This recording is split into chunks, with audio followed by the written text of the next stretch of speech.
잠깐만, 고유정 사건이 몇 년도에 일어났었지? 행복은 덧셈이 아니야. 행복은 뺄셈이야. 완전해질 때까지. 불행의 가능성을 없애가는 거. 밑에서 대강 우리가 울어요. 진짜 지릴 뻔. 안녕하세요. 오늘 소개해드릴 책은 정유정 작가님의 완전한 행복입니다. 진짜 이 책 저는 할 말을 잃었어요. 진짜 너무 무서운데 너무 재밌어서 계속 보고 싶은 그런 책이었고, 어제 아침에 이 책을 덮었는데 여운이 가시질 않네요. 저는 와 미쳤다, 와 소름 이러면서 호들갑을 좀 떨면서 봤는데, 혹시 잔인한 거 싫어하시면 조금 읽기 힘드실 수도 있어요. 나는 잔인한 거 너무 싫다 하시면 오늘은 여기서 끄셔도 좋습니다. 일단 인상 깊었던 구절을 조금 읽어드려 보겠습니다. 엄마는 오리 먹이를 잘 만든다. 지우는 만드는 법을 잘 안다. 먼저 돼지고기를 사야 한다. 머리나 갈비, 뒷다리 같은 덩어리 고기를 뼈째 사는 게 좋다. 고기 손질도 엄마가 한다. 필요한 도구는 다음과 같다. 첫째, 중식도. 뼈를 토막내는 칼이다. 손도끼처럼 생겼고 손도끼만큼 무겁다. 이 칼을 쓰려면 손잡이를 양손으로 잡고 머리 위까지 들어 올려야 한다. 이때 주의할 점은 머뭇거려서는 안 된다는 것이다. 무심한 표정으로 한 방에 탕 내리쳐야 한다. 엄마는 그렇게 한다. 두 번째로 뼈칼이 있어야 한다. 뼈에 붙은 살을 바르는 길고 날카로운 칼이다. 포장지를 벗기듯 갈비살을 한꺼번에 싹 발라준다. 고기칼은 힘줄을 끊을 때 쓴다. 관절과 연골을 도려낼 때도 쓴다. 회칼은 고기를 얇게 뜰 때 필요하다. 포를 뜨는 이유는 지우도 잘 모른다. 물어볼 기회가 없었다.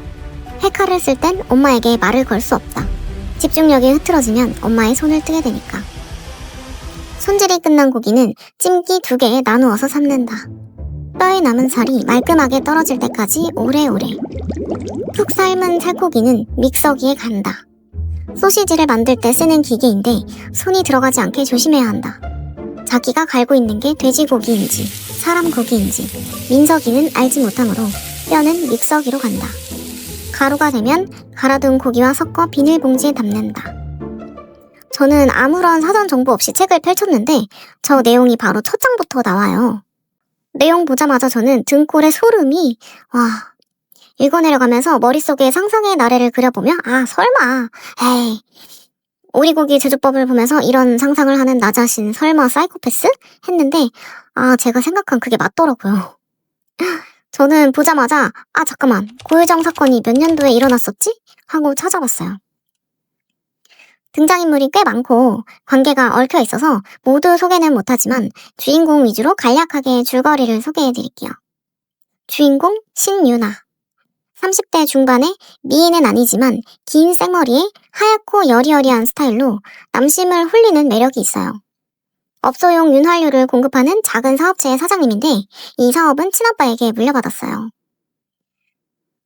2살 많은 친언니가 있는데 이름은 신재인입니다. 직업은 기자이고 싱글이에요. 이 2 자매의 아빠가 원래는 직업군인을 하시다가 사업을 꾸리게 되었는데 이때 마침 자매의 엄마도 아프고 그래서 아이들을 돌볼 여력이 안 됐어요. 그래도 그러면 안 됐는데 6살밖에 안 된 동생 유나만 시골 할머니 댁에 보내지게 됩니다. 찾아가기도 어려운 시골 골짜기 여간의 우혜리라는 마을인데 가구 수도 20채 남짓밖에 안 되는 곳이에요.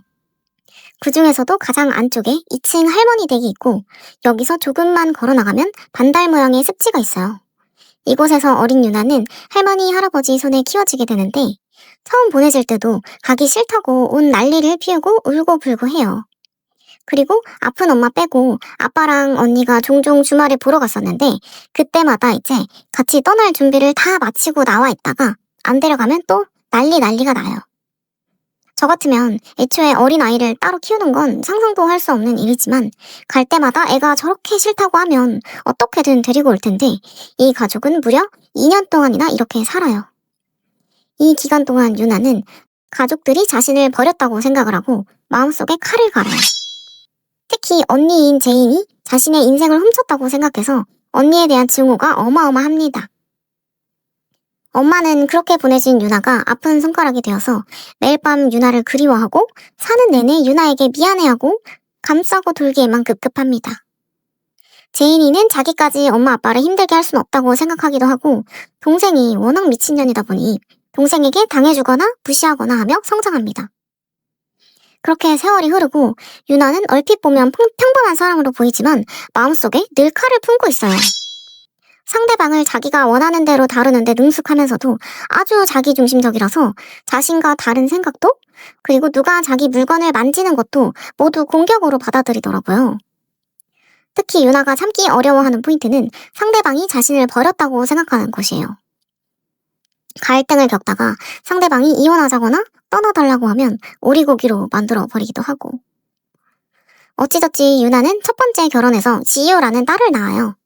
어린 시절 아픔이 있다 보니 4명의 단란한 온전한 가정을 꾸리는 것이 행복이고 그것을 이루려고 노력해야 한다고 생각해요.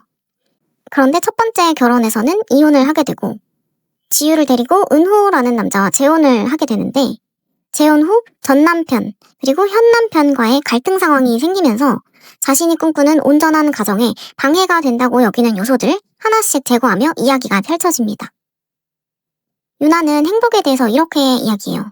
행복은 덧셈이 아니야. 행복은 뺄셈이야. 완전해질 때까지. 불행의 가능성을 없애가는 거. 그리고 유나는 지유를 자신의 완전한 소유물로 여기는데요. 그래서 엄마는 네 방뿐 아니라 마음속도 마음대로 해도 되는 사람이야 라고 가르쳐요. 어릴 때부터 이런 엄마에게 가스라이팅 당한 지유는 아주 예쁘고 영리한 아이이지만 늘 엄마 눈치를 빤히 살피고 엄마에게 거슬리지 않는 행동을 하기 위해 애씁니다. 엄마 말이 법이고 엄마가 신이라면 지유는 광신도인 거죠. 이 이야기의 키맨도 바로 지유인데요. 그동안 엄마 말엔 무조건적인 복종을 했던 아주 약한 아이였던 지유가 차츰차츰 엄마가 한 행동과 말에 대한 물음표를 가지게 되고 엄마와의 규칙을 깨요.